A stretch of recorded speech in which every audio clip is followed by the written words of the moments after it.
यस्वीयान् गतसाधनान् न गणयन् नानापराधान् परान् एकेनैव कृपासुधा जलधरा सारेण संसिञ्चति श्यामत्वं निजशोभया परमपूर्ध्यानेन यत्कौरताम् तं रायोत्तरशब्दमुद्धृतनिजं श्रीमन्मुकुन्दं भजे।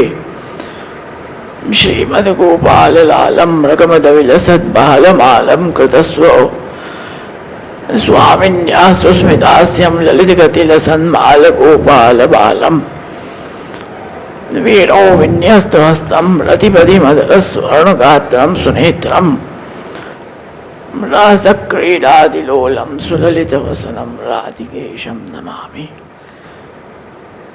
नमो नमस्ते वृषभाय सात्वतां विदूरकाष्ठाय मुहुर्योगिनां निरस्तसाम्यातिशयन राधसा स्वधामणि ब्रह्मणि नमस्ते नमः।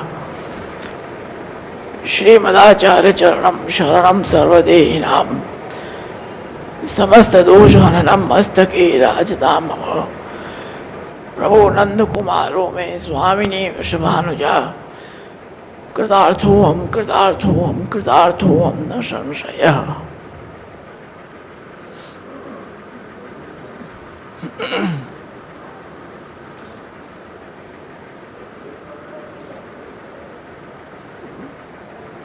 श्री मुकुंद गोपाल प्रभु के चरणों में नमन करते हुए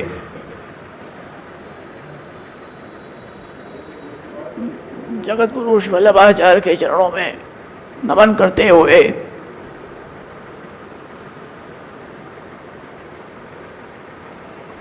परम आदरणीय काका जी के चरणों में नमन करते हुए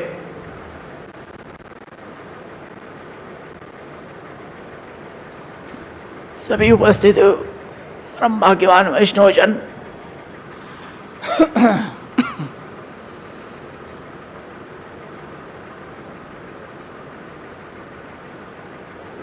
भगवत कृपा से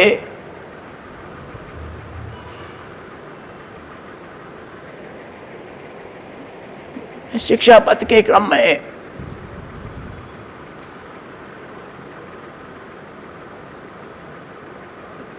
एक आदर्श शिक्षा पत्र समाप्त होके पिछले एकादशी से द्वादश शिक्षा पत्र प्रारंभ हुआ।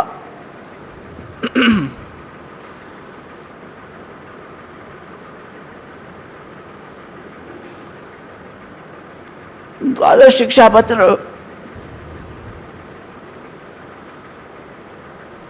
में मुख्य जो शंकराचार्य ने आज्ञा की है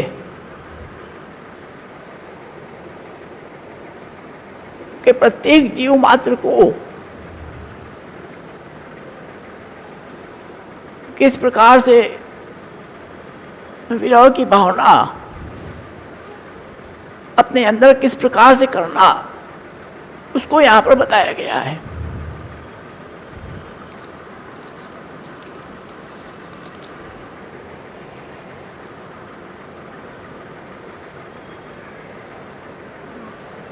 क्योंकि अपना जो पुष्टि मार्ग है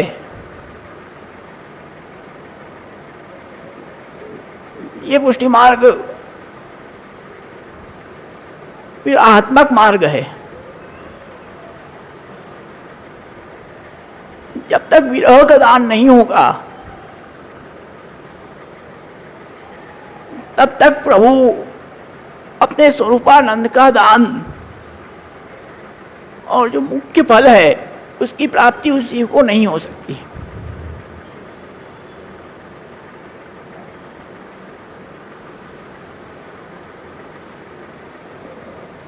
क्योंकि इसीलिए पिछली बार भी यही बताया गया कि जब श्री महाप्रभु जी और चैतन्य महाप्रभु का जो वार्तालाप हुआ उसमें उन्होंने यही पूछा, आपको मार्ग तो पुष्टि है और सेवा कैसे दुर्बल क्यों है?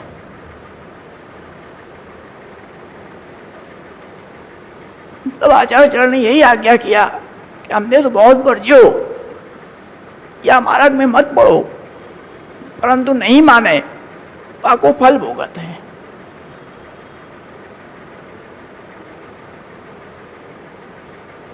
तो ये जो विप्रयोग है ये साक्षात फल है, फलात्मक है। और हरिराय चरण भी यही स्पष्ट आज्ञा करते हैं कि अंतरम तु महाफलम। हरिराय चरण तो इसको ही आप मुख्य फल मानते हैं। और इसीलिए जो इस पुष्टि मार्ग के मूल आचार्य हुए श्री वल्लभाचार्य चरण, जिन्होंने इस पुष्टि मार्ग को प्रकट किया, उनका भी स्वरूप विरहात्मक स्वरूप।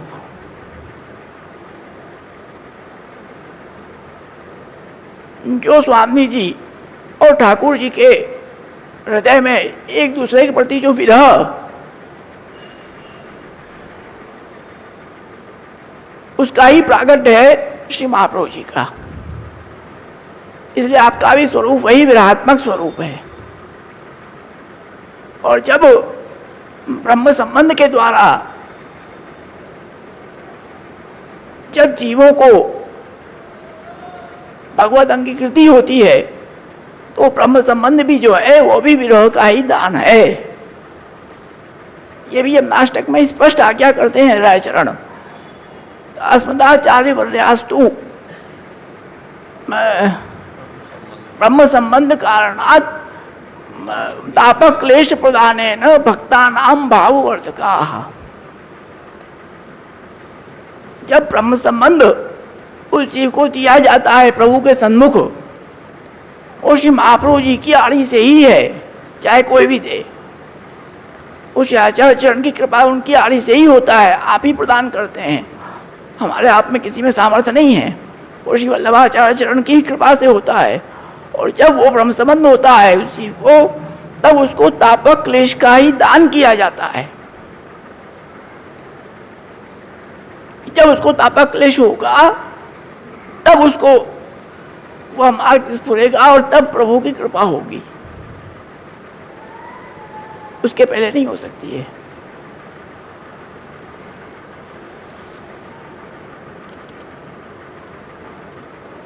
इसलिए यहाँ पर मुख्य फल जो बताया गया वो भी प्रयोग को ही बताया गया।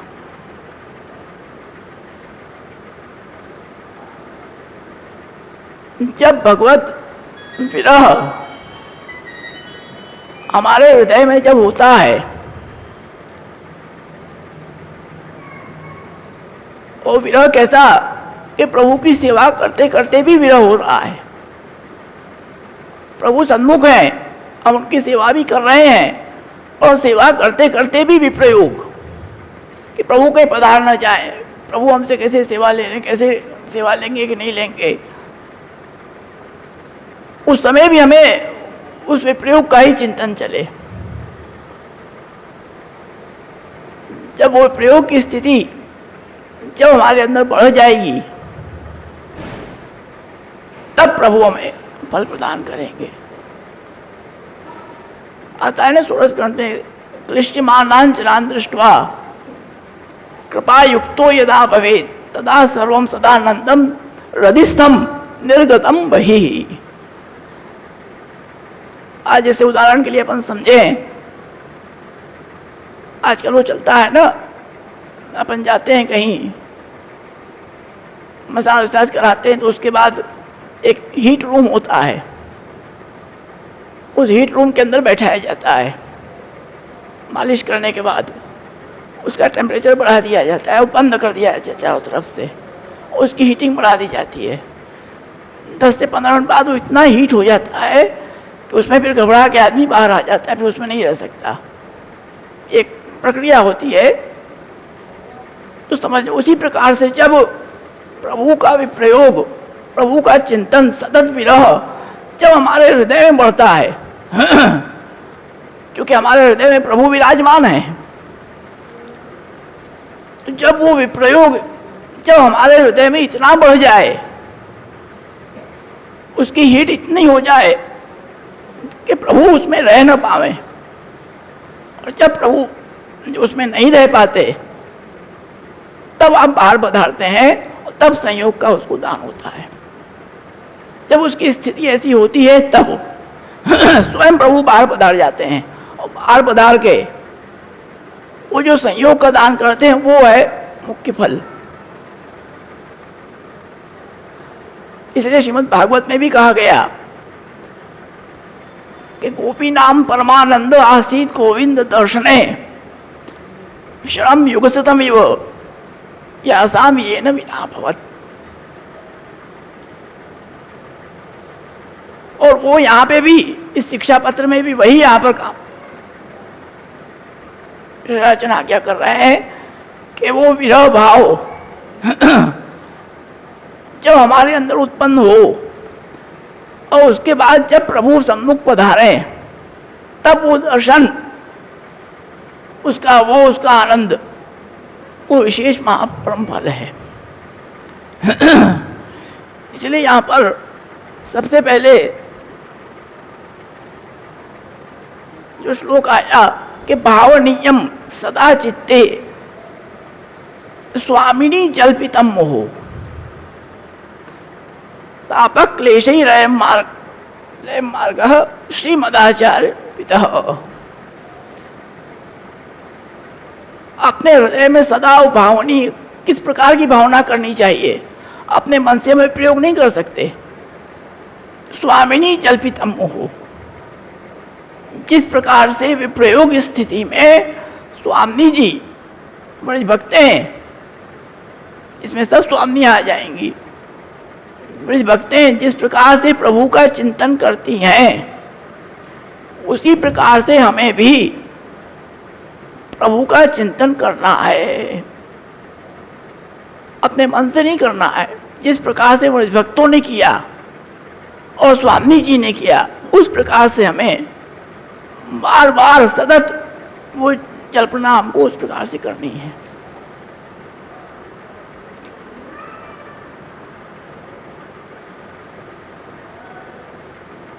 और साथ साथ में इस शिक्षा पत्र में सब प्रभु के नाम का उल्लेख, सब संबोधन दिए हुए हैं। सब श्लोकों में अलग अलग सब नाम प्रभु के उस नामों से आप संबोधित कर रही हैं,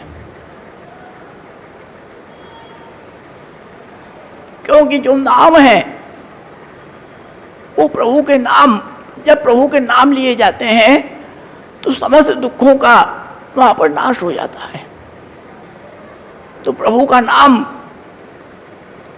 प्रभु से भी विशेष प्रभु का नाम और संकीर्तन है।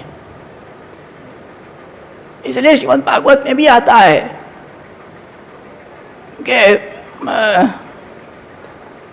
नाम संकीर्तनम यस्य सर्व प्राप प्रणाशनम प्रणामो दुख शमनम तम नमामि हरिम परम। प्रभु का जो नाम संकीर्तन है, प्रभु के नाम का जो गुणगान है, उनका जो संकीर्तन है, उससे समस्त पाप नाश हो जाते हैं। रस दर्शने धातु है यहाँ पर, वो सब चले जाते हैं प्रभु के नाम लेने से। तो इसीलिए यहाँ पर भी जो हमारे अंदर विरह है, जब प्रभु हमारे सन्मुख नहीं विराज रहे हैं, हमारी प्रयोगावस्था है, तो उस समय जब प्रभु के हम नाम और प्रभु के नाम का संकीर्तन करेंगे तो वो जो विरह हमारे अंदर हो रहा है वह विरह हमारे अंदर से चला जाएगा और प्रभु वहाँ पर पधार के हमें संयोग का दान करेंगे। और इस शिक्षा पत्र के माध्यम से एक ये भी विशेष रचना क्या करते हैं कि यहाँ पर सब श्लोकों में दर्शनम देहि ये इसका उल्लेख किया गया है। अर्थात साक्षात जो साकार ब्रह्म है उसको यहाँ पर प्रस्फुट किया गया है कि वो साकार ब्रह्म है। दर्शनम देहि कहा है कि आपको दर्शन देना है, सामने पधार के प्रत्यक्ष रूप से दर्शनम देहि, यहाँ दर्शन हमें दो, वो यहाँ पर बताया गया है। और जैसा कि बताया कि 64 कुल 64 नाम यहाँ पर आए हैं और वो 64 श्रृंगार के भाव से भी हैं और साथ साथ में जो नाम है वो केवल नाम ही नहीं, उनके साथ उन लीला की भी इंगित किया गया है। जो जो संबोधन है उस संबोधन से उस लीला को भी इंगित किया गया है। उस लीला को इंगित करके यहाँ पर बताया गया है कि आपने उस प्रकार से लीला की है, आपने उस प्रकार से हमारे दुखों का शमन किया है, तो आप दर्शन दो। उस लीला का वहाँ पर प्रभु को अवगत कराई गई है, जैसे गोपी गीत में भी कराई गई है, उसी प्रकार से यहाँ पर भी है।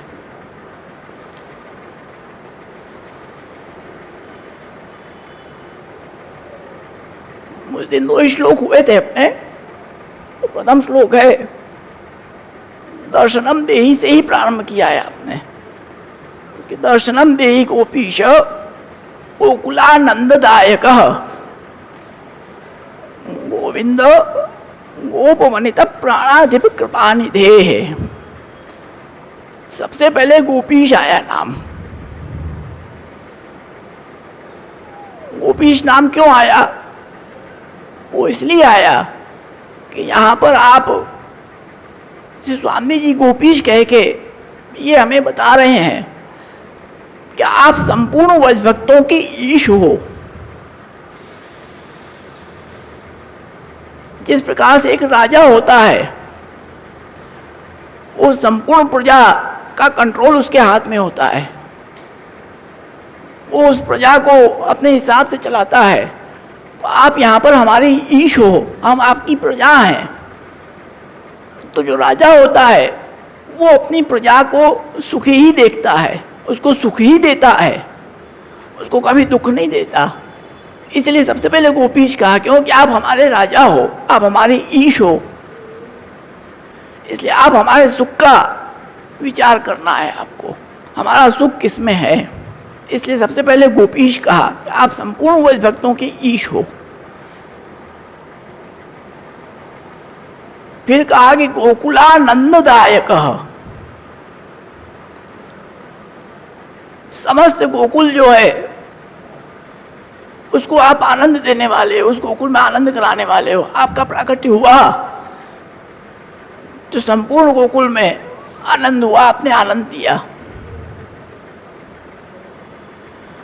जो उसका वर्णन आता भी है गोकुलाष्टक में, श्रीमद् गोकुल सर्वस्वम श्रीमद् गोकुल मंडनम, उसका पूरा वर्णन उसमें आता भी है। और एक अर्थ यहाँ से ये भी आ सकता है कि आप यहाँ पर विशेष ये इंगित कर रही हैं कि गोकुलानंद जो इंद्रियों का समूह है, गो अर्थात इंद्रियां, उनका जो कुल है, समूह है, उसको आप आनंद देने वाले हो। इसलिए आप यहाँ पर आपको वो लीला को इंगित करा रही हैं कि संपूर्ण इंद्रियों का जो समूह है उसको आप आनंद देने वाले हो। आप ही उसको आनंद दे सकते हो, बाकी किसी में सामर्थ्य नहीं है। गोविंद, ये गोविंद कह के गोवर्धन लीला का संकेत किया है। जिस प्रकार से गोवर्धन लीला में आपने हमारी रक्षा की और हमको अनवरत रस का दान किया, आपने अनवरत हमें दर्शन दिया, अपलक दृष्टि एक रंग, 7 दिन तक हमने आपका दर्शन किया, न वहाँ भूख लगी न प्यास लगी, कुछ नहीं हुआ, केवल आपकी दृष्टि की उस सुधा को हम पीते रहे और हम 7 दिन तक वैसे ही वहाँ रहे। उसी प्रकार से आप यहाँ पर हमें दर्शन दो। और गोप वनिता प्राणाधिप, जो समस्त गोप वनिताएं हैं, आप उनके प्राणाधिप हो, उनकी प्राण के अधिप हो, उनके प्राण आपके हाथ में हैं। आप ही उनके प्राण की रक्षा कर सकते हो। क्यों? क्योंकि प्रभु हैं, वो सबके पति हैं। रक्षति पाति इति पति, जो रक्षा करे, प्राणों की जो रक्षा कर सके, वो है पति और वो प्रभु हैं।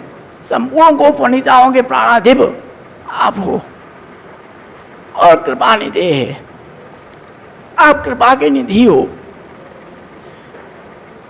ऐसे जो प्रभु हैं वो हमें दर्शनम देहि, वो जो दर्शन उसको आप हमें दो, ये यहाँ पर आप जल्पना कर रही हैं। वो दर्शनम देहि, वो मांग रही हैं वो दर्शन, जो उस प्रकार की संपूर्ण लीला जो आपने कराई और दर्शन दिए, उस प्रकार की वो चीज आप हमको प्रदान करो। यहाँ पर केवल सन्मुख विराजो इतना ही नहीं है, आप सन्मुख पधारो इतना ही नहीं है, वो सब जितनी लीलाएं हैं उनको भी आप हमें प्रदान करो। इसलिए यहाँ पर आपने देही कहा है, उसको आप दो।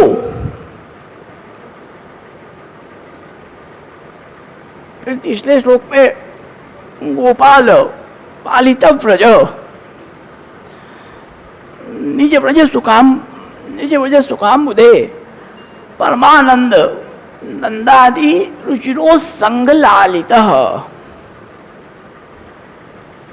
गोपाल समस्त गौओं का जो पालन करते हैं, समस्त गायों को आप चराते हैं, समस्त गायों का आप पालन करते हैं, आप गोपाल हो, समस्त गायों का आप पालन करते हो, उनकी रक्षा करते हो। पालित व्रज, आपने समस्त व्रज भूमि की रक्षा आप करते हो। पालन, इस व्रज का पालन करने वाला कौन है? आप हो। अगर व्रज शब्द से हम व्रज भक्त अर्थ लें तो भी आ जाएगा कि समस्त व्रज भक्तों का पालन कौन करता है? आप करते हो, और कौन कर सकता है? हमारा पालन करने की शक्ति भी आप में ही है, बाकी किसी में नहीं है। निज व्रज सुखाम मुदे है, जो निज व्रज है उसके सुख रूप जो समुद्र वो आप हो। जो निज व्रज आपका है उसका जो सुख रूप, जो अम्बोध यानी कि समुद्र रूप आप हो यहाँ पर। और परमानंद, ये सब नाम भी सर्वोत्तम से मिलाओ तो वैसे ही बैठते चले जाएंगे, वहाँ भी वैसे ही आनंद, परमानंद, श्री कृष्ण से कृपानिधि श्री महाप्रभु जी के, उसी प्रकार से यहाँ पर भी है। और नंदादि रुचिरो संग लालित, जो नंदराय जी, यशोदा जी आदि के उस संग में, गोद में जो सुंदर उस संग है, उसमें विराज के जो आपने लीलाएं की हैं, उसको यहाँ पर स्वामी जी कल्पना कर रही हैं। जो आपने लीलाएं की, नंदराय जी की गोद में विराज के, यशोदा जी की गोद में विराज के जो बाल लीलाएं की, जैसा कि उसमें भी आया मंगलम मंगलम व्रज भुवि मंगलम, मंगलम यश नंद यशोदा नाम सुकीर्तन मेतद रुचिरो संग सुलालित पालित रूपम। उनके रुचि जो सुंदर जो संग है, उनकी गोद में विराज के जो आपने लीलाएं की, इसके अंदर सब प्रमाण प्रकरण की सब लीलाएं आ गई। जो प्रमाण प्रकरण के अंतर्गत जितनी लीलाएं हैं वो सब इसके अंदर अपन समावेश कर सकते हैं। तो उस हिसाब से सब प्रकार से यहाँ पर स्वामी जी संबोधन के साथ साथ उन लीलाओं का भी इंगित कर रही हैं, और उस लीलाओं के साथ साथ बंधुओं को भी यहाँ पर आप इंगित कर रही हैं। उस प्रकार आपने उस प्रकार की वो लीला की, गोवर्धन लीला की, वो लीला की, सब बंधात्मक लीलाओं का भी यहाँ पर आप संकेत कर रही हैं। वो बता के यहाँ पर आप विनती कर रही हैं कि दर्शनम देहि, उस प्रकार से उस लीला को करते हुए आप हमें उस प्रकार से दर्शन दो, वो लीला हमें आप प्रत्यक्ष दिखाओ। ये यहाँ पर आप स्वामी जी विप्रयोग अवस्था में यहाँ पर कल्पना कर रही हैं। अब उसके आगे का क्रम अपन उसका श्रवण करेंगे। ये शिक्षा पत्र बहुत विशेष विराहात्मक शिक्षा पत्र है, काफ़ी गंभीर शिक्षा पत्र है, क्योंकि अपने पुष्टि संप्रदाय में संबोधन का बहुत महत्व होता है, और इसमें सब संबोधन ही संबोधन है। जितने संबोधन अलग अलग गोपी गीत में या तो युगल गीत में, प्रणय गीत में जितने भी संबोधन अलग अलग हैं, वो सब संबोधनों का ग्रहण यहाँ पर आपने लगभग अपन देखें तो एक साथ आपने किया हुआ है। वो सब लीलाओं के इंगित यहाँ पर आप कर रही हैं। तो उसका विशेष संबोधन का विशेष आनंद है, उसको आनंद लेते हुए अपन इसका श्रवण करें। इसमें संपूर्ण अस्मृत्याध्यायी प्रमाण प्रकरण सब कुछ इसके अंदर, केवल संबोधन के अंदर ही अपन को आ जाएगा, सब उसके अंदर इंगित हो जाएगा। तो उसको ध्यान में रखते हुए पढ़ाई गीत कॉपी की सबको ध्यान में रखते हुए उस संबोधन को विचार करते हुए जब अपन इसको श्रवण करेंगे तब उसका विशेष हमें आनंद आएगा। नहीं कह के अपने वचनों को हम विराम करेंगे।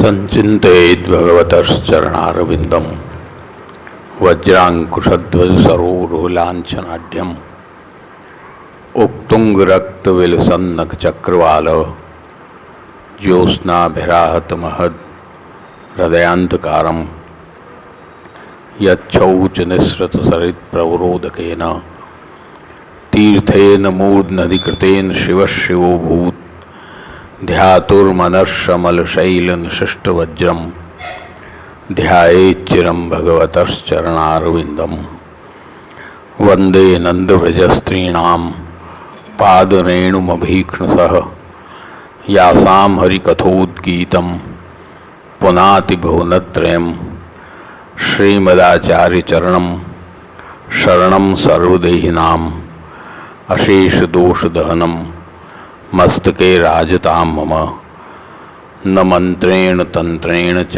ज्ञानसिद्धिर्न वैकुंठबुद्धिस्तु वैकुंठलोके गतिर्विठ्ठलेशे रतिर्विठ्ठलेशे मतिर्विठ्ठलेशे सदा वैवमास्तु।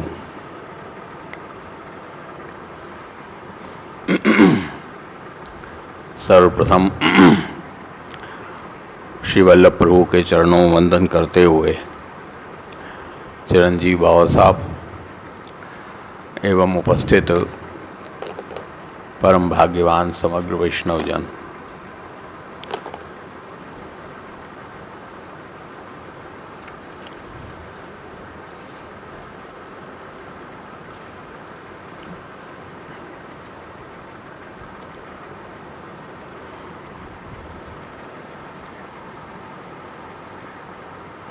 पिछली एकादशी को 3 श्लोक हुए थे।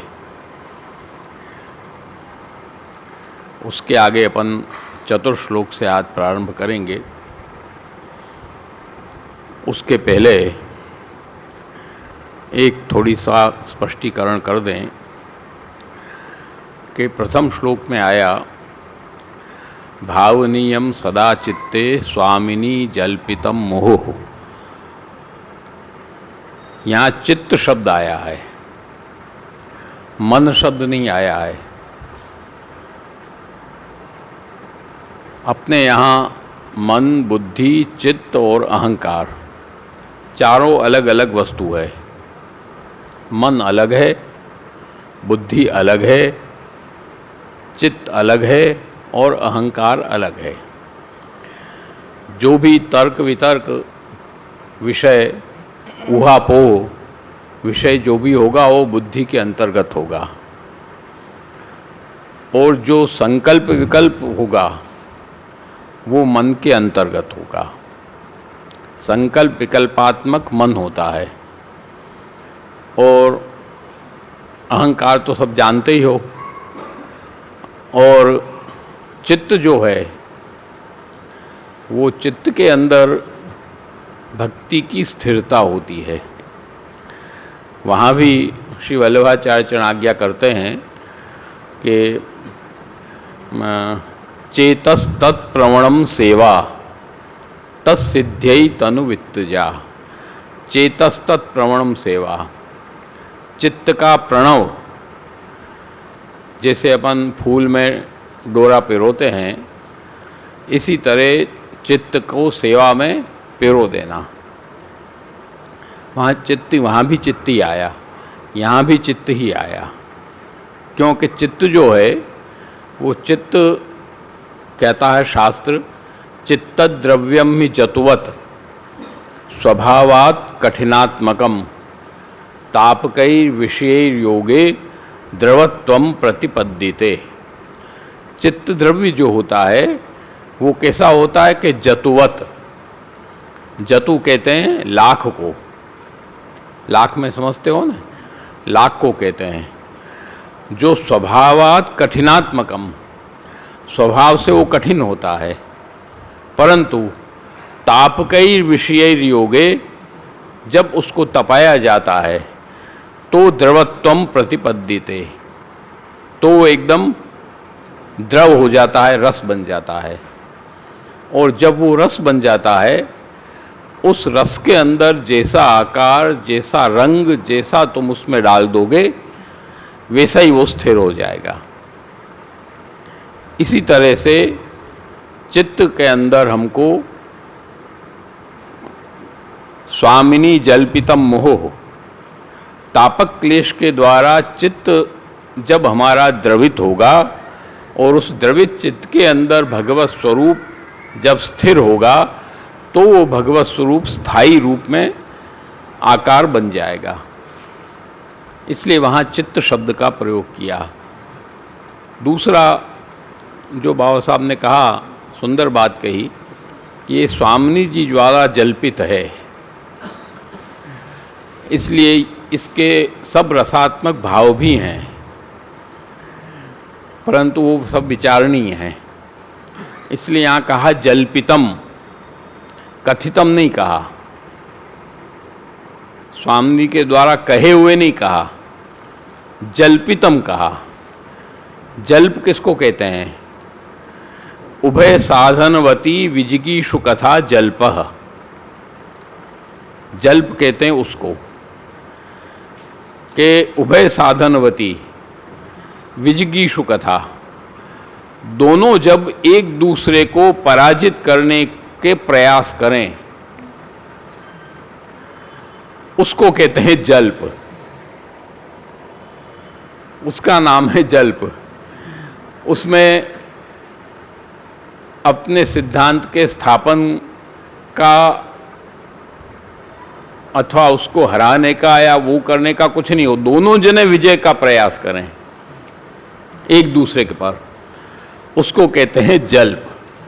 इसलिए यहाँ पर जल्प शब्द दिया गया कि स्वामिनी जल्पितम मोह, यहाँ स्वामी जी के द्वारा जल्पित जो सब नाम हैं वो सब नामों का यहाँ हमको भी भावन करना है, क्योंकि यहाँ पर जितने भी नाम हैं सब लीला के अंतर्गत के नाम हैं।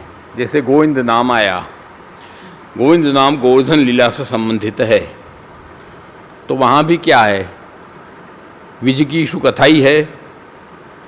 इंद्र स्वयं जीतने का प्रयास कर रहा है, भगवान स्वयं जीतने का प्रयास कर रहे हैं, वहाँ भी जल्प ही है, विजिगीषु कथा ही है। उसी को जब रसात्मक भाव में ले लोगे तो दूसरा अर्थ में चला जाएगा।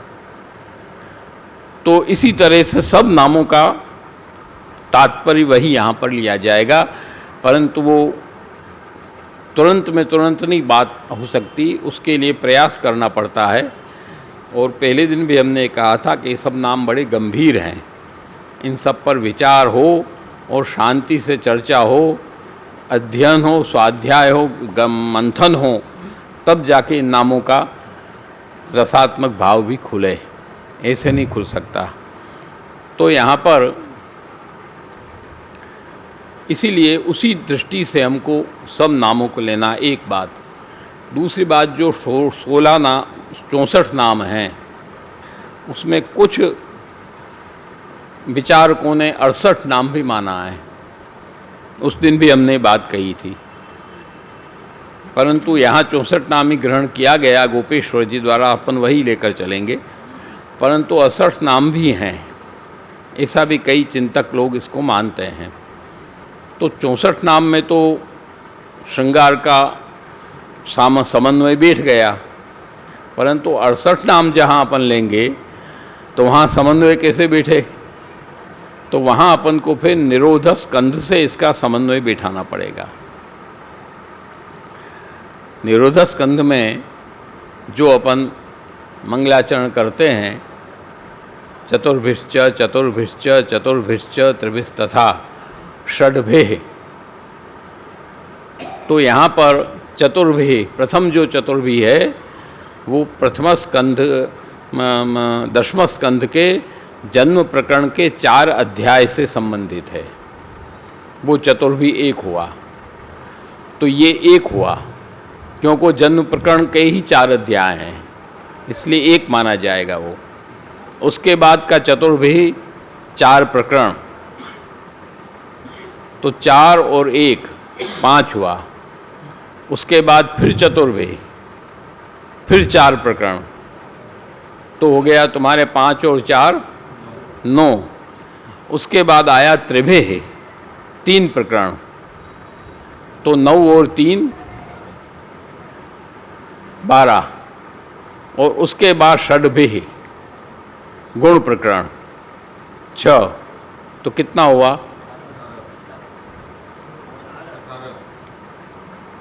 18। तो वहाँ 18 आया।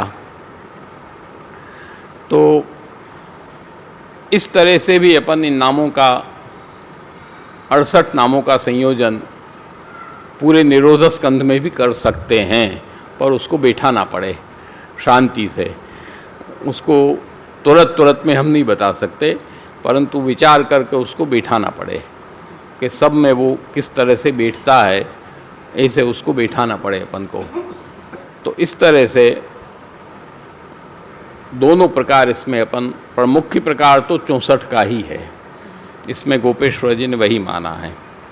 अब आगे जो अपना श्लोक है, चतुर्थ श्लोक, सदानंद निजानंद समुदाय प्रदायकः दामोदर दयार्द्रार्द्र दीनानाथ दयापर। ये चतुर्श्लोक सब में देही देही लगेगा, दर्शनम देही सब नाम के साथ लगेगा, श्लोक के साथ नहीं, सब नाम के साथ लगेगा। सदानंद दर्शनम देही, निजानंद समुदाय प्रदायक दर्शनम देही, ऐसा सब के साथ लगेगा।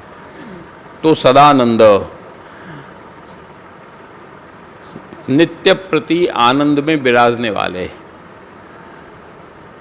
अथवा सदानंद ये ब्रह्म का नाम है, इसलिए यहाँ पर ब्रह्मत्वेन संबोधन किया गया है सदानंद। और निजानंद समुदाय प्रदायकः, निजानाम यह आनंद,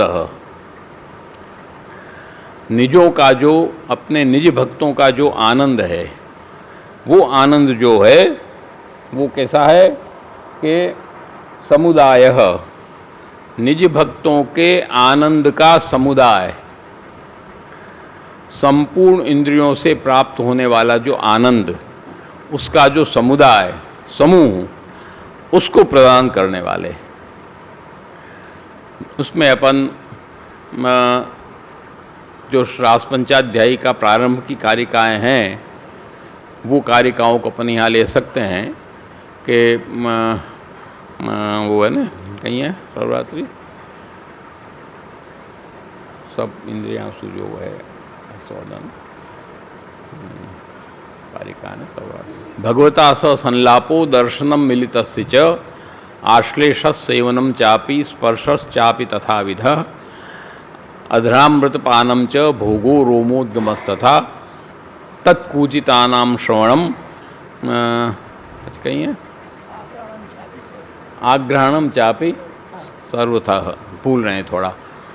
तो वो संपूर्ण इंद्रियों से भगवत आनंद की प्राप्ति, तो वो यहाँ पर तात्पर्य आएगा कि निजा नाम यह आनंद तस्य समुदाय, उसका जो समूह, उसको प्रदान करने वाले, संपूर्ण इंद्रियों से आनंद को प्रदान करने वाले, ऐसे प्रभु हैं आप, ऐसे आप हमको दर्शन देही।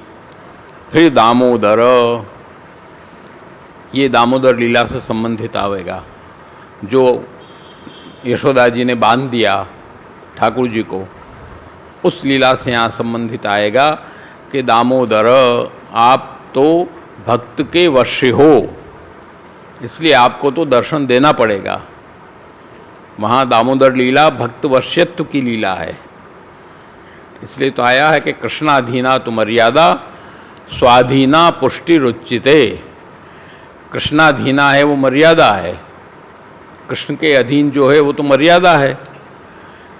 जिस प्रकार से आग्निद्र राजा, नहीं प्रियव्रत है ना पंचम स्कंद में, आग्निद्र है, हाँ आग्निद्र का प्रियव्रत है शायद, नहीं आग्निद्र का है। वो जब जाने लगा सब छोड़ के, सब घर बार छोड़ के, गृहस्थाश्रम छोड़ के जाने लगा, तो आगे कौन राज्य करे, कोई उसे प्रजा तो थी नहीं, तो कैसे किया जाए। तो सब ऋषि मुनियों ने सबने कहा कि नहीं भाई अब करो, आप ये गृहस्थाश्रम पालन करो, जाओ मत, आगे काम करना है, राज्य कौन संभालेगा। उसने कहा कि मैं तो अब संन्यास ले चुका हूँ, अब मैं नहीं आ सकता, लौट नहीं सकता वापस, तो मर्यादा खंडित हो जाएगी। संन्यास लेने के बाद वापस आदमी नहीं लौट सकता। तब क्या किया जाए, बड़ी समस्या हो गई। तब बहुत समझाया गया, वो समझने को तैयार नहीं, नियम ही नहीं था। तब आखिर भगवान के पास प्रार्थना हुई और भगवान ने जब आज्ञा की, और भगवान ने जब वहाँ आकर कहा, है ना वो सारा श्लोक कहीं सर्वात हो, अच्छा भूल रहे हैं श्लोक। भगवान ने आकर कहा कि नहीं तू गृहस्थाश्रम ग्रहण कर, निबोधता तेन मृतम ब्रवीमि माँ सूई तुम देर मर्यस्य प्रमोदम वयम भवस्ते तते सर्वे वहाम सर्वे विवशा यस्य दृष्टम। तुझे छोड़ना नहीं है, संन्यास भले ही ले लिया तेने, वापस गृहस्थाश्रम में आ, तो वहाँ पर मर्यादा भंग नहीं हुई। वो वापस गृहस्थाश्रम में आया तो वहाँ महापुरुष आज्ञा करते हैं कि कृष्णाधीना तो मर्यादा, मर्यादा है भगवान श्री कृष्ण के अधीन है। भगवद आज्ञा हुई तब वो आया, तो मर्यादा टूटी नहीं मानी गई। यदि वो अपने मन से आ जाता या दूसरों के कहने से आ जाता तो वहाँ मर्यादा का भंग हो जाता।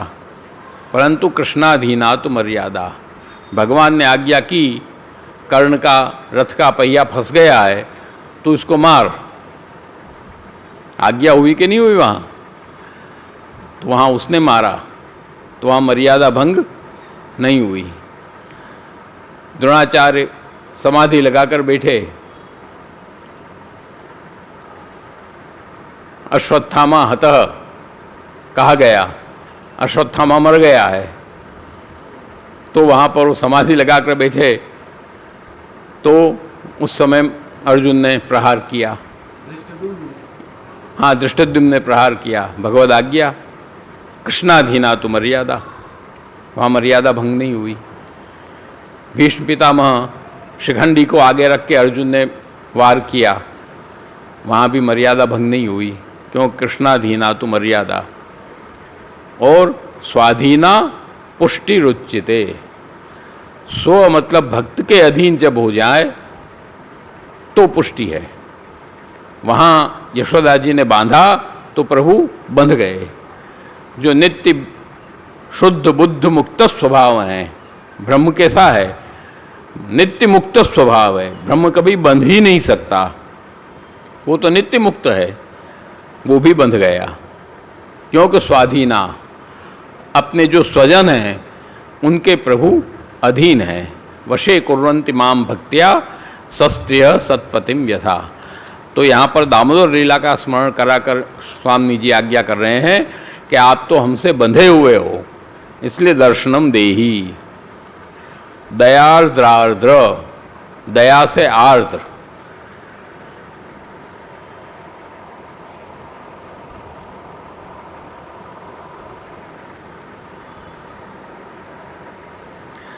जो आपकी दया से आर्द्र हैं, दयार्द्रार्द्र दो बार आया है, जो आपकी कृपा से भीगे हुए हैं, जो उस रस में भीगे हुए हैं उनको पुनः रस से भिगाओ। दयार्द्रार्द्र, आप कि दया के रस से जो भीगे हुए हैं उनको पुनः आप रस से भिगा दो। और दीनानाथ, दीनों के नाथ, जो दीन हैं, असमर्थ है, उनके आप नाथ हो। नाथ शब्द के बहुत अर्थ होते हैं। नाथ्रियांचोपतापैश्वर्याशीषु, इतने अर्थ नाथ शब्द के होते हैं। नाथ्री धातु से नाथ शब्द बनता है। तो ये भी चारों प्रभु में भी प्राप्त हैं और आचार्यों में भी प्राप्त हैं।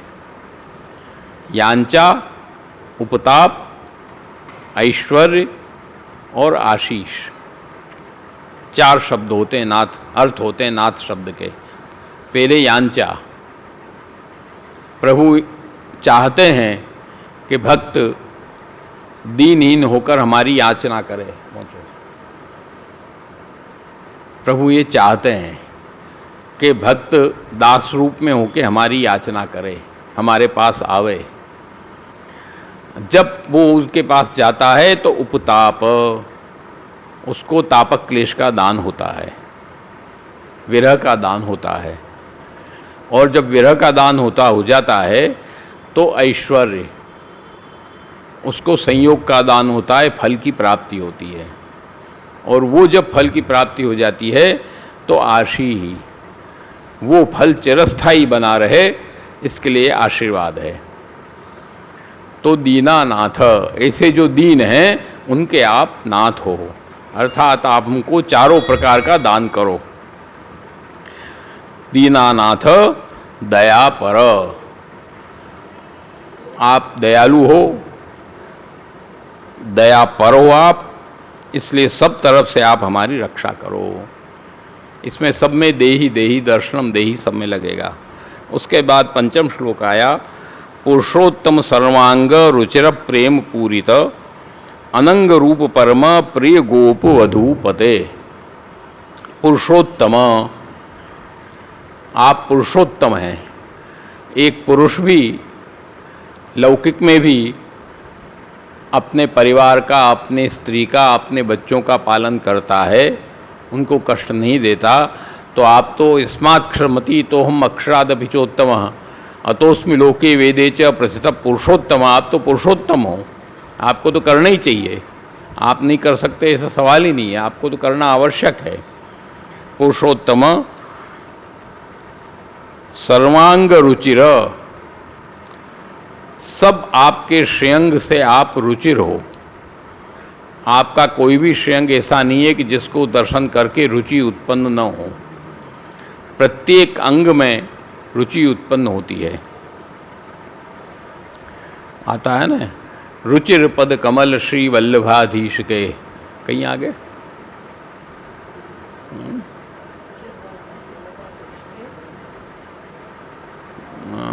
सुमरिए, हाँ हाँ, रेन और दिवस निज श्रेयसी धरिए, रुचिर पद कमल श्री वल्लभाधीश के। अपने कीर्तन सब इसी के साथ जुड़े हुए चलते हैं। आप श्री वल्लभाचार्य चरण के चरण कमल हैं, वो रुचिर हैं। ऐसे ही प्रभु के सर्वांग रुचिरः, संपूर्ण श्रेयंग आपका रुचिर है। और प्रेम पूरितः, प्रेम से पूरित हैं आप, प्रेम के ही स्वरूप हो। प्रेम है वो भगवत स्वरूप ही है, अलग नहीं है, एक ही स्वरूप है। दोनों स्नेह और भगवत स्वरूप दोनों एक ही हैं। अनंग रूप परम, आप कामदेव के स्वरूप हो। मनमथ मनमथः, कामदेव को भी मंथन कर देने वाला स्वरूप आपका है। और प्रिय, आप सबके प्रिय हो, कोई के अप्रिय आप हो ही नहीं। अस्ति भाति और प्रियत्व, वेद कहता है अस्ति माने जड़ पदार्थ, भाति माने चित्त पदार्थ, प्रिय माने आनंद पदार्थ। कोई किसी का प्रिय होता है, कोई किसी का अप्रिय होता है, परंतु पूर्ण पुरुषोत्तम परब्रह्म सबके प्रिय ही होते हैं। प्राण सबको प्रिय है कि नहीं बताओ? प्राण सबको प्रिय है कि नहीं? चाहे कोई कैसा भी हो, प्राण छूटने लगेगा तो उसको छोड़ने को कोई तैयार नहीं है। प्राण सबको प्रिय है। क्यों? कि वो परमात्मा है। वो निकल गए अंदर से तो बात खत्म हो गई। प्राण सबको प्रिय है, प्रभु सबको प्रिय है। प्रियत्व उसी के अंदर है और किसी के अंदर नहीं है। उसको कोई अप्रिय कह ही नहीं सकता कभी भी। एक चींटी भी अप्रिय नहीं कह सकती। इसलिए आप कह रहे हैं कि प्रिय, आप प्रिय स्वरूप हो। और गोप वधू पते, गोप वधुएं जो हैं उनके आप पति हो। जो गोप बालक हैं वो गोप बालक तो खाली निमित्त हैं रक्षा करने के लिए, बाकी आप उनके पति हो। उन्हीं के लिए आप यहाँ पर पधारे हो। एक श्लोक और करते हैं। ब्रजालंब सुकुटे लंब केश कला निधे विरहार्ति हरस्वीय मनोहरण तत्पर। ब्रजालंब सुकुटे,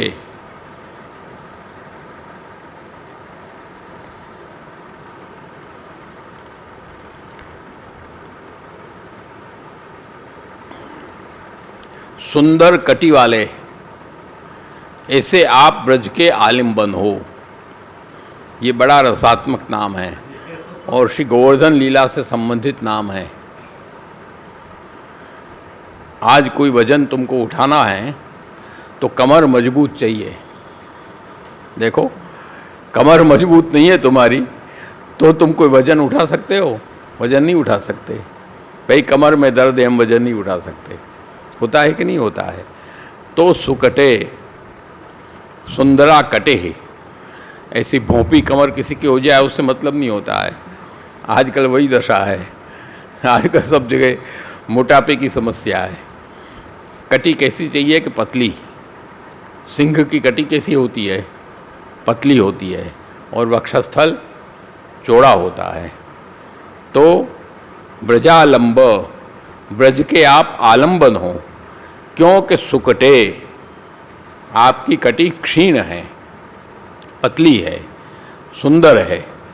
तब आपने गोवर्धन धारण करके हम सबों की रक्षा किया। इत्युक्त्वैकेन हस्तेन कृत्वा गोवर्धनाचलम दधार लीलिया कृष्ण छत्राकमेव बालकः। वहाँ आपने जैसे छाता उठाता है बालक, ऐसे छाते की तरह गिरिराज जी को आपने उठा लिया और दधार। वहाँ श्री महापुरुष आज्ञा करते हैं कि क्रिया का सीधा कर्ता के साथ संबंध है। हस्ते न दधार नहीं कहा, हाथ से धारण किया ऐसा नहीं कहा है। इत्युक्त्वैकेन हस्तेन कृत्वा गोवर्धनाचलम, पहले गिरिराज जी को अचल किया। ये बात को समझो। गोवर्धन धारण करने से पहले आपने गिरिराज जी को पहले अचल किया दक्षिण श्रेयस्थ से। एकेन हस्तेन गोवर्धनम अचलम कृत्वा, अचलता प्रदान किया है कि वो चल न हो जाए। क्योंकि सबकी सेवा करना है, सबों की रक्षा करना है। रक्षा करने में वो अचल रहें, स्थिर रहें, हटे नहीं। इंद्र कितना भी कोप करे वो स्थिर रहे। पर्वत उठा भी लोगे, पर्वत के नीचे भी तुम चले उठा लिया और पर्वत में वर्षात भयंकर हुई और वहाँ से पत्थर गिरने लगे तो क्या होगा? पत्थर गिरने लगेंगे तो होगा क्या? मरोगे तब भी नीचे तुम नहीं। अभी चार धाम जाओ तो आप पत्थर गिरने लगते हैं तो क्या होता है? वहाँ रक्षा कौन करता है? प्रभु करते हैं रक्षा। तो पहले आपने अचल किया श्री गिरिराज जी को। अचलम कृत्वा दधार, अचल करके तब अपने वाम श्रेयस्त्र से छाता उठाता है बालक, कैसे छाता उठा के धारण कर लिया। ठाकुर जी ने धारण किया, श्रेयस्त्र ने धारण नहीं किया। श्रेयस्त्र तो माध्यम है। तो वहाँ पर छाता जब अपन लेते हैं तो कटी पर छाता रहता है, कटी पर धारण किया आपने, तो वहाँ पर गिरिराज जी का आपने धारण किया, तो व्रजालंब सुकटे, उस लीला का स्मरण कराकर कि आपने उस समय इंद्र से हमारी रक्षा की और अब आप स्वयं हमको मार रहे हो। वहाँ तो रक्षा किया और अब मारने के लिए रक्षा किया है क्या? व्रजालंब सुकटे और लंबकेश, ये नाम बड़ा गंभीर है, क्योंकि आज तक हमने जो दर्शन किए ठाकुर जी के नामों के, वहाँ कहीं भी लंबकेश नाम नहीं आता है। कुंचित केश नाम आता है, अलकाव्रत वदन ना होता है, ऐसे सब नाम आते हैं, परंतु वपु अलख कुला व्रता नाम जम विजय सखे रतिरस्तु मेन वद्याम भीष्म स्तुति, भीष्म जी स्तुति करते हैं, तो वो सब नाम आते हैं, लेकिन लंबकेश नाम नहीं आता है। कहीं हमको ध्यान नहीं आ रहा है, कहीं दर्शन हमको स्मरण में नहीं आ रहा हो, तो भी कह नहीं सकते, पर हमको स्मरण नहीं आ रहा है। तो ये नाम लंबकेश क्यों कहा श्री स्वामी जी ने, ये एक बड़ा विचार का विषय है। यहाँ पर वैसे अपन विचार करें तो ठाकुर जी बेनी धरते हैं, उत्सव के दिनों में ठाकुर जी बेनी धरते हैं। जो सेवा करता होगा उसको होश होगा, सबको तो मन समझ में नहीं आएगा। तो ठाकुर जी बेनी धरते हैं। वो बेनी क्यों धरते हैं? बेनी तो स्वामी जी को धरना चाहिए, ठाकुर जी को धरने का तो कोई मतलब नहीं है। परंतु यहाँ पर हो सकता है, अभी हम इसमें श्योर नहीं हैं, अभी विचार नहीं है विषय, पर हो सकता है कि ये हेमंत ऋतु की लीला का वर्णन है। हेमंत षठ ऋतु में जो भावना आती है हेमंत ऋतु की, उस हेमंत ऋतु की लीला में जो सखी भाव का श्रृंगार होता है, सखी भेद का, उस श्रृंगार से संबंधित ये नाम है, इसलिए लंबकेश ये नाम आया। जैसे फाग लीला में भी आता है ना, रसिया को नार बनाओ री, रसिया को, तो वहाँ भी ठाकुर जी को स्त्री भेष कराया जाता है। तो उस लीला से संबंधित ये नाम यहाँ संभव तो हो सकता है, ऐसा इस नाम से हमको लग रहा है, फिर भी अभी ये विचार का विषय है। तो लंबकेश कला निधे, आप समग्र कलाओं के निधि हैं, अर्थात अक्षय कोश हैं। निधि कहते हैं खजाने को, तो अक्षय कोश हैं। 64 कलाएं जो हैं शास्त्र में बताई हुई, उन सब 64 कलाओं आपके अंदर विद्यमान हैं निधे। और विरहार्ति हरह, विरह के आरती कष्ट जो है उसको आप हरण करने वाले हो, वो सामर्थ्य केवल आप में ही है और किसी में विरहार्ति हरण करने वाला सामर्थ्य नहीं है। आया ना उसमें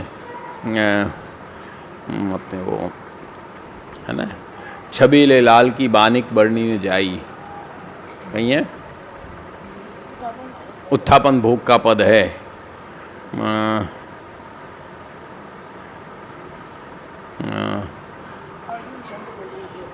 हाँ भूल रहे, बरनी जाई, पठाई, हाँ रिझई रसिक पठाई। पुलिंदियों के भाव का अपने यहाँ मनोरथ भी हो चुका है एक बार, पुलिंदी जी की छाक का। उसमें जो अपने वेणुगीत का थोड़ा बहुत भी जिसने देखा रहा होगा उसको तो आनंद आया होगा, बाकी सबको क्या आनंद आवे, बेचारों को सामान्य भोग जैसा ही लगे सबको। तो वहाँ पर पुलिंदियों को जो भाव है वो भाव है कि वहाँ पर आधि की निवृत्ति है। आधि, व्याधि और उपाधि तीन होती है। व्याधि होती है रोग से ग्रसित शरीर, उपाधि होती है प्राकृतिक आपदा, और आधि होती है मन की आधि, मन का कष्ट। तो व्याधि तो डॉक्टर वैद्य भी दूर कर सकते हैं। उपाधि आ गई तो उसके साधन भौतिक साधन से भी हो सकती है, बाकी भगवत कृपा से होती है निवृत्ति, पर आधी की निवृत्ति बिना भगवत कृपा के नहीं हो सकती। मन का जो कष्ट है वो तो प्रभु ही मिटा सकें। तो यहाँ पर विरहार्ति हरह, जो हमारी मन की आधी है उसको तो आप ही हरण कर सकते हो और कोई हरण नहीं कर सकता। रजी रिझई रसिक पठाई, ये कीर्तन बड़ा सुंदर है, पूरा याद नहीं अभी देखना। छबीले लाल की बानिक बरनी न जाई, उत्थापन भोग का पद है। तो इस हिसाब से विरहार्ति हरह और स्वीय मनोहरण तत्पर, स्वीय जो अपने हैं उनके मन को हरण करने में आप तत्पर हो, जो आपके निज हैं उनके मनों को आप हरण करते हो। इस तरह से आज भी अपना लगभग 3 श्लोक ही हुआ, 3 से आगे गाड़ी नहीं बढ़ी, 3 श्लोक ही हुआ, फिर आगे करेंगे क्योंकि 8 भी बज गया है अब। क्योंकि ये द्वादश शिक्षापत्र, जैसे भगवत गीता में 12वां अध्याय भक्ति योग है, 12 अध्याय भक्ति योग का है, ये भी 12 अध्याय यहाँ ये भी भक्ति का ही पूरा अध्याय है। और अपनी जो भक्ति है वो तीव्र भक्ति है, तापक क्लेश युक्त भक्ति है, और उस तापक क्लेश युक्त भक्ति ही श्री वल्लभाचार्य चरण ने प्रकट की है। तो उसी भक्ति के हिसाब से हमको भी, इसलिए अपने यहाँ कहा गया है कि दैन्य भाव रखना है, दैन्य भाव आवश्यक है, पर दैन्य भाव के साथ में हमारे अंदर कायरता नहीं आनी चाहिए। कायरता का विधान नहीं है पुष्टि मार्ग में, क्योंकि ये तो सिंहों का मार्ग है, भक्ति मार्ग है वो सिंहों का मार्ग है, वो कायर बनने का मार्ग नहीं है। तो इसलिए यहाँ पर जल्प शब्द आया, जो हमने पहले प्रारंभ में कहा आज, स्वामिनी जल्पितम मोह। यहाँ तो उत्साह और सेवा में बराबर परिश्रम से लगे रहने वाली बात है, हिम्मत से लगे रहने वाली बात है। वहाँ पर वार्ता में आता है ना कि अब बूढ़े भय सेठ जी, अपने यहीं का तो प्रसंग है, सेठ पुरुषोत्तम दास का, सेठ जी बूढ़े भय अब हम सेवा करें। उनके पुत्र को जब ये हुआ तो जब उन्होंने देखा सेवा में जाकर, तो सेठ जी बूढ़े नहीं थे, जवान थे। तो ये पुष्टि मार्ग तो युवाओं का मार्ग है। वो जैसे रजनीश कहता है ऐसे नहीं हो, रजनीश युवाओं का मार्ग कहता है वैसे मत समझना। पुष्टि मार्ग तो जवानों का मार्ग है। यहाँ कभी वृद्ध कोई होता ही नहीं है, यहाँ तो युवा ही हैं, नित्य सेवा में नित्य युवा है, और नित्य सेवा में उत्साह और जवानी हमारी बरकरार है। वहाँ पर भगवत सेवा जब करना है तो जवानी आ जाती है, फिर बाहर निकल के भले ही बूढ़े हो जाओ। परंतु आजकल उल्टा हो गया है, भगवत सेवा में आदमी बूढ़ा हो जाता है, बाहर निकल के जवान हो जाता है। ये उल्टा जो हो गया स्थिति, इस उल्टी स्थिति को बचाने की आवश्यकता है, क्योंकि उल्टी स्थिति है वो हमको अधपतन की तरफ ले जा रही है। सेवा का काम आया, कुछ आया तो अरे हमारा तो घुटना दुख रहा, हमारा तो कमर दुख रहा, हमसे तो होता नहीं, हमारी तो इतनी उम्र हो गई, कैसे करें हम। और जब कोई पार्टी में जाना है, कहीं कोई लौकिक में जाना है, कोई काम लौकिक का करना है, तो दौड़ के तैयार आदमी। ये चीज़ नहीं होना चाहिए। हमारे पुष्टि मार्ग में ये चीज़ होनी चाहिए कि भगवत सेवा का जब कार्य हो तो उत्साह आ जाना चाहिए, उसमें कोई चिंता की बात नहीं है। हमारे चापास में मुखिया जी थे पुराने, गोवर्धन जी, सुनी हुई बात है बड़ों से, उनको तबीयत खराब होती, ऐसा होता और सेवा में कोई नहीं है, तो वो कहते मारवाड़ी में कि कुछ मत करो, मने ले जाने पंडाला में बैठाए दो। जो पंडाला में बैठाया उनको नहवाया, जलघड़िया ने नहवाते ही जाने क्या शक्ति आती थी, आनंद से सब सेवा करके निकल के फिर भले ही बीमार पड़ जाओ। ये कृपा की बात है और उत्साह की बात है। श्री गोसाई जी का प्रसंग नहीं आता है, आपको ज्वर हो गया, बहुत तेज ज्वर हो गया, डॉक्टरों ने मना कर दिया, स्नान नहीं करना, कुछ नहीं करना।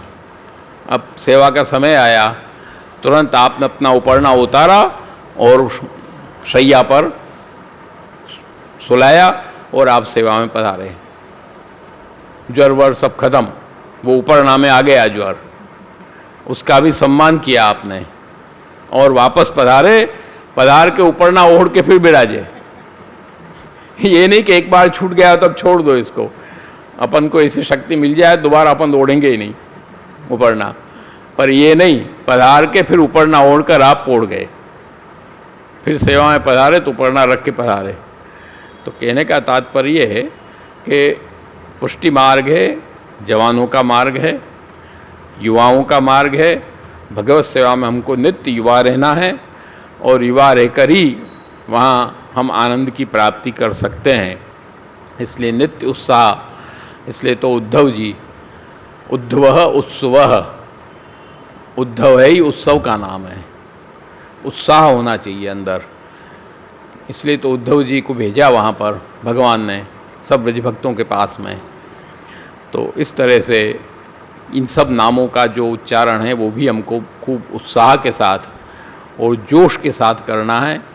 इतना ही कहते हुए आज अपनी को यहीं पर समाप्त करेंगे। बोलो, करो।